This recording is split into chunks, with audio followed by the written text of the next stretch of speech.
Eu vivo a vida cantando, não adianta chorar. Sigo com Cristo, Cristo comigo, é doce o meu caminhar.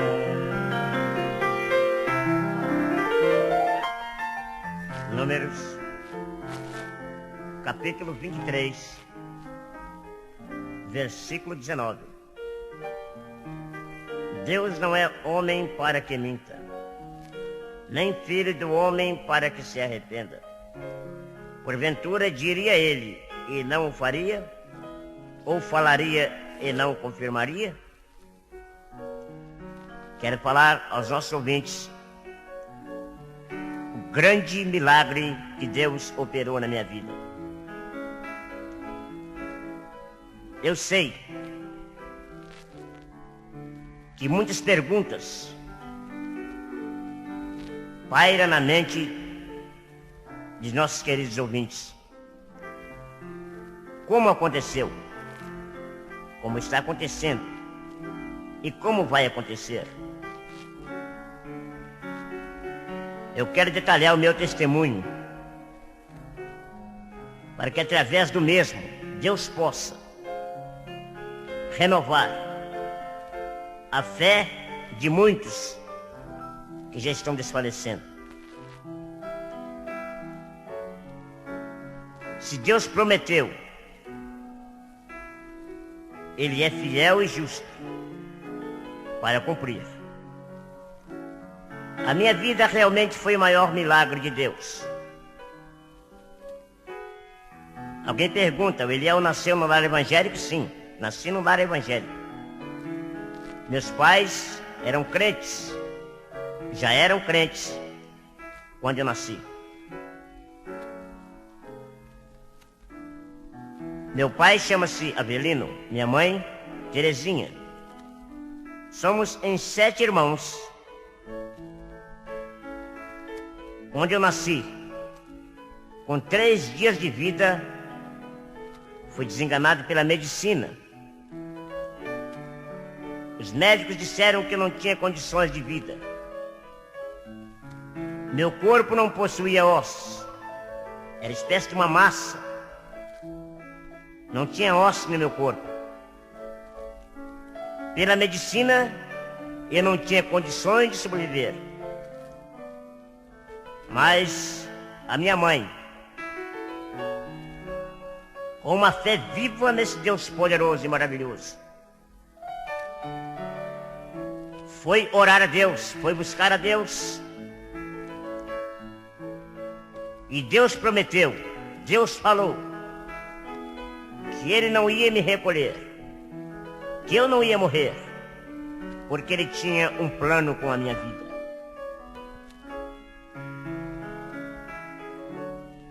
No decorrer de alguns meses, começou a aparecer os ossos no meu corpo. Mas para os irmãos terem uma ideia da fragilidade dos meus ossos, às vezes, só de tossir, fraturava os ossos. Só minha mãe sabia e podia me pegar no colo e me locomover de um lado para o outro. Mas mesmo com essa grande dificuldade, minha mãe me levava para a escola dominical, me levava para a igreja, onde eu já comecei a aprender algumas coisas da palavra de Deus. Passaram-se os anos, 1, 2, 3, 4, 5, 6, 7 anos. Eu devo ter no corpo mais de 400 fraturas, muito mais de 400 fraturas.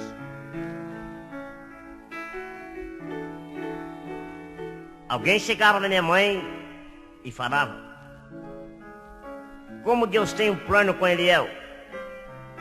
Pois se ele não tem condições de se locomover. Mas a minha mãe esperando na promessa de Deus. esperando uma palavra de Deus. Porventura diria ele e não faria? Ou falaria e não confirmaria? Seja qual for o teu problema. Não sei se você tem orado pela madrugada, ou pela manhã, ou à tarde.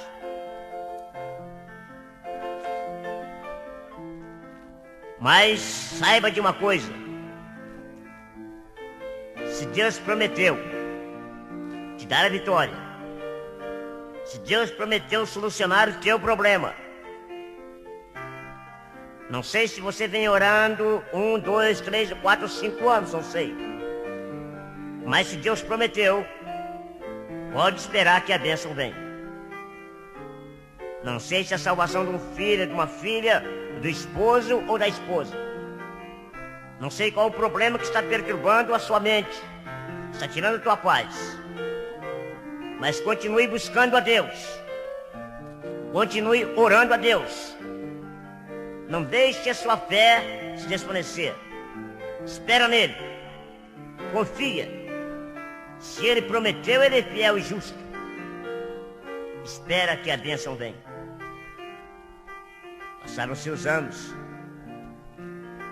com os ossos fracos, com mais de 400 fraturas no corpo, a voz muito fraca. 12, 13, 14, 15, 16 anos. Mesmo assim,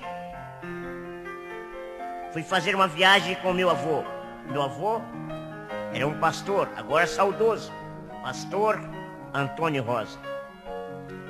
Um pastor que foi usado por Deus de uma maneira poderosa em São Paulo. Agora já está descansando com o Senhor. Fazer uma viagem com ele para o interior, ainda com os ossos fracos e com a voz muito fraca. Mas fomos assim mesmo. E numa madrugada, quando eu estava orando junto com meu avô, era uma noite muito fria. O meu irmão Isaac estava presente também. Era aproximadamente 2 horas da manhã. Nós estávamos orando a Deus. De repente, o meu avô teve uma visão. O meu avô era um pastor de muita oração. Às vezes orava a noite toda orando, buscando a Deus. Enquanto Deus não viesse falar com meu avô, ele não parava de orar. É por isso que ele teve grande vitória no seu ministério. Mas naquela madrugada fria, era mais ou menos 2 horas da manhã, estávamos ali falando com Deus, quando de repente nós sentimos um calor sobrenatural naquele quarto. O meu avô teve uma visão, quando um anjo desceu dos céus. O anjo veio e parou bem pertinho de mim. O anjo tinha na mão uma vasilha, e dentro daquela vasilha material semelhante ao azeite. E quando o anjo untou a mão naquele material semelhante ao azeite, passou a mão na minha testa, na minha garganta e no meu braço. Na mesma hora, os meus ossos fortaleceram. A minha voz abriu totalmente. Daquela hora em diante, comecei a cantar para a glória de Deus. Porventura, diria ele e não faria? Ou falaria e não confirmaria? É por isso que eu vivo a minha vida cantando.